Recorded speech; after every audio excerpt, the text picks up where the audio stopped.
Yeah, so thank you to my three other people who gave presentations. It was very interesting. So I wanted to do this particular presentation. How do I play it? To go to the second slide. So this is the book I've chosen to do. So this is a book that was produced in the 9th century Iraq, in Basra, called The Animals' Lawsuit Against Humanity.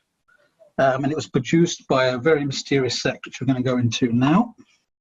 So the book, we're going to come onto the book in a minute, but just one thing I wanted to mention here, and this is something I'd like to do a further presentation on, is during the Abbasid Caliphate, you saw the rise of various cities, and Basra's rise is quite interesting because it became the home of what I would call radicalism in terms of, alternative spirituality, political movements. There was all kinds of interesting things going on in Basra at this time. And one of the interesting things that came about in Basra during this time was this movement, the Brethren of Purity.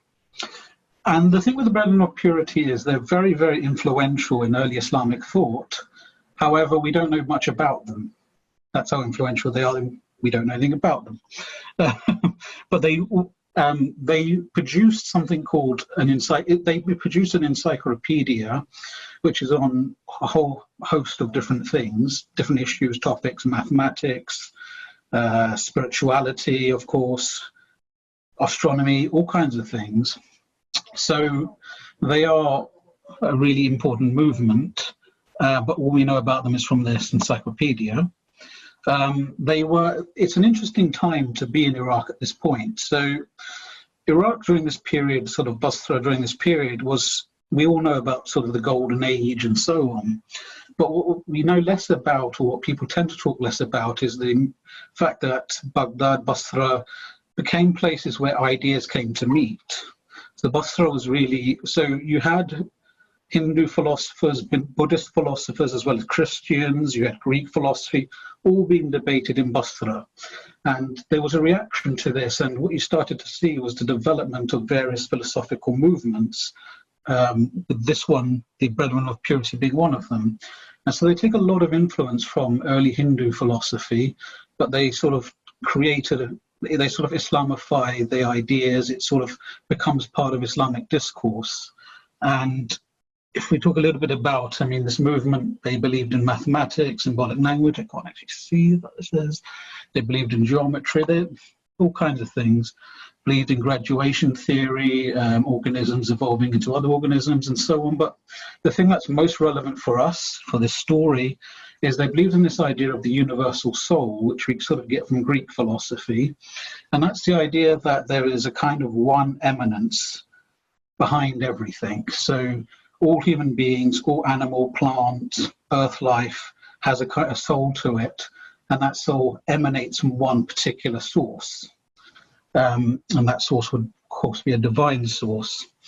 So that's a play on the Islamic idea of Tawheed, or oneness. So with this particular book, it's really interesting. So this particular one that I worked from, it was taken. So it's a multi-religious story. So it was taken from a Jewish translation. So this novel, it's written obviously by Iraqi Muslims, but it becomes a hit in the Jewish communities. And the Jewish communities translate it into Hebrew. It then gets translated into Latin and then into French. And so it ends up in Europe in the 12th century.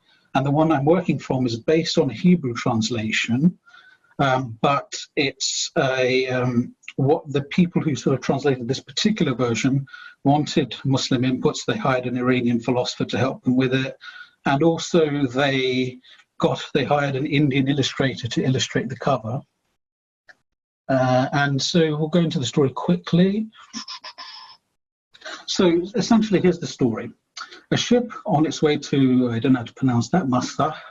This one, I think, comes from the Hebrew Bible. It's carrying the creeds of over 70 nations, so that's an old biblical concept, and it essentially just means all of humanity.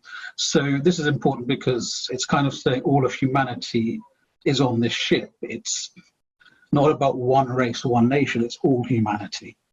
And they get washed ashore and they end up on this island. And this island is full of animals that have never previously encountered humanity before. And so when the humans first come ashore, they see this perfectly existing island with all these animals, and the animals walk towards them because they don't know anything about humanity. They don't know that humanity is something that might harm them.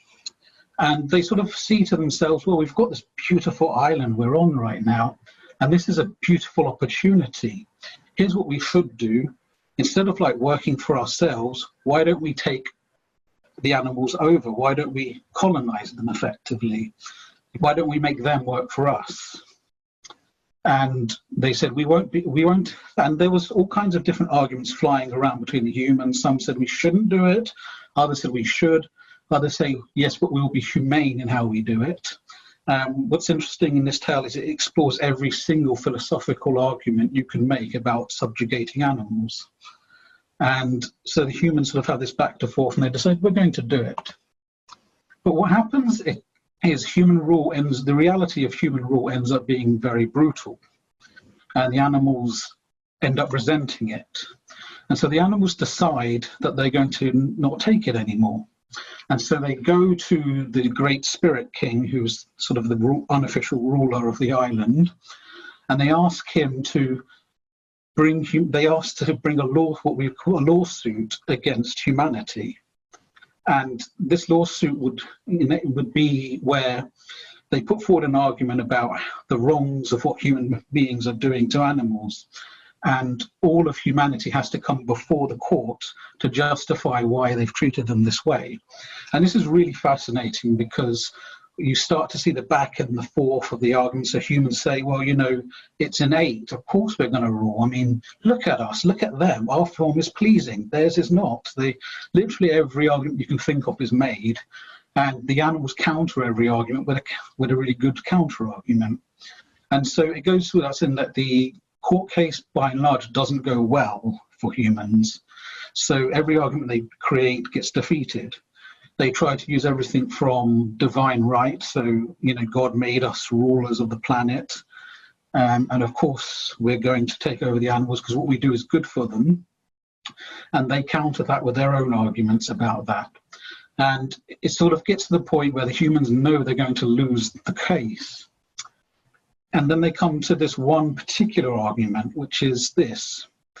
And what is happening sort of in the background is the humans are also arguing among themselves. Some are saying, we should have known better. Why did we listen to this dominant group telling us we had to subjugate? Why are we subjugating them? You know, it's wrong, it's bad, it's everything. And so what happens is one human being puts forward an argument that says, I'm going to call this the non-argument. So human beings, we are not that different from the animals. We're very similar to them. We have one difference, and that difference is an argument against ourselves. We are born with good morality. We have morality. We know right from wrong. It's intuitive to us. But despite knowing good, we do bad. And we're conscious of the fact that we do bad. And the fact is, we don't deserve to rule, but we are ruling. So this is a kind of self-defeating argument they put forward. But it's also the argument that floors everyone, because everyone is expecting a positive case for why human beings should rule. Instead, they get a negative one. And what's interesting is this plays into the idea of divine order and so on. And they say, well, even the animals turn around and say, well, we can recognize that human beings do have a wisdom we don't possess. But if they want to continue living with us, they have to change the way that they behave towards us. They have to actually honor our rights to be here. They have to not, put us in cages, not force us to work. They have to live alongside of us. We will serve them, not be enslaved to them. And so this is, in the end, so when we get to what do we think this story is about, and I've really whittled it down a lot, and there was lots of interesting arguments in it, But it's a couple of things, I think, to take away from this. So it's a challenge to the idea of human order and the right to rule. But it's also about this idea of natural rights. Well, the closest equivalent to natural rights that exists in the Islamic world. So what I mean by natural rights is this. So if you think about arguments made, whether it's animal rights, environmentalism, these kinds of things, the argument rests on a kind of utilitarian philosophy which says we should preserve the environment because it's good for us to preserve the environment. This is a utilitarian kind of argument. You know, we need animals, we need the natural world, because if it goes, our lives can't exist. This is a different kind of argument. This is an argument that says if something is there, it has a right to be there. It doesn't matter whether it benefits you at all or not. This is the kind of philosophy that was going around at the time, natural rights. So a tree is there, it's there, it has a right to be there, it doesn't matter if it benefits humans or not. In this particular case, it plays on this idea, which is that human beings are here to not so much to rule, but to cultivate. So we have advantages to what we do. I know that in today's world, there is a tendency to sort of question and say, you know, animals, they're fine without us. And that's an understandable argument to make. But here, and in this kind of story, I'd argue it's a case for humanity because it recognizes something quite important, which is human beings do actually have a positive role to play. I mean, when I was sort of researching this, not to go too far off on a tangent, I started watching some clips about this. I think it was, I can't remember which animal it was, but it was an animal in the wild. And it was a mother, and it fell sick. I think it injured its leg or something, and it would have died. But what was interesting is it didn't die because human beings intervened in the natural world. They took the animal away, they repaired the leg, they sort of allowed the animal to get better, and then they returned it back to the wild. And that's a kind of thing, I think, where a case for humanity can be made.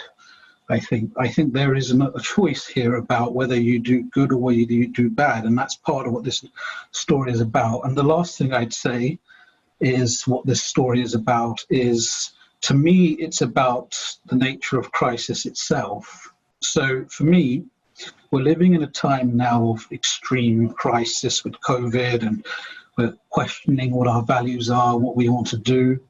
And for me, this sort of story is a way of thinking about how to get through a crisis and come out the other end, and what we should be thinking about. And I want people to realize, of course, that this is not a new thing. 9th century Iraq was having the same issues. Thank you.